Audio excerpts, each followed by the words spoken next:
Hi மக்களே, how are you? வாழ்க வளமுடன். வாக்காளர் கணக்கீட்டு படிவத்தில் உங்கள் பேர் இருக்கிறதா இல்லையா அப்படிங்கிற பற்றி இந்த வீடியோவில் பார்க்க போகிறோம். பார்க்குறதுக்கு முன்னாடி என்னுடைய சேனலை மறக்காமல் சப்ஸ்கிரைப் பண்ணுங்கள் மக்களே. நேற்று எடுத்த கணக்கீட்டுப்படி எந்தெந்த மாவட்டத்தில் எத்தனை பேர் நீக்கப்பட்டு உள்ளார்கள் அப்படிங்கிறதா இந்த நோட்டீஸில் இருக்குது, பார்த்துக்கோங்க. மொத்தம் நீக்கப்பட்டவை 97,37,832 பேர் நீக்கப்பட்டுள்ளார்கள்.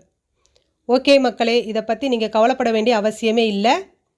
கீழே இருக்கிற லிங்கை கிளிக் பண்ணி உங்கள் பேர் இருக்கா இல்லையான்னு பாருங்கள். இல்லாவிட்டால் படிவம் 6 வாங்கி நிரப்பி கொடுங்க. ஜனவரி 18 கடைசி நாள். ஓகே மக்களே, கமெண்ட் பாக்ஸில் உங்கள் கமெண்ட்டை சொல்லுங்கள், உங்களுடைய சந்தேகங்களை கேளுங்க. லைக் பண்ணுங்கள், ஷேர் பண்ணுங்கள், பக்கத்தில் இருக்கிற ஆளுங்கிற பெல் ஐக்கானை கிளிக் பண்ணுங்கள். அப்போ தான் நான் போடுற வீடியோ உங்களுக்கு நோட்டிஃபிகேஷனாக வரும். ஓகே மக்களே, தேங்க்யூ வெரி மச்.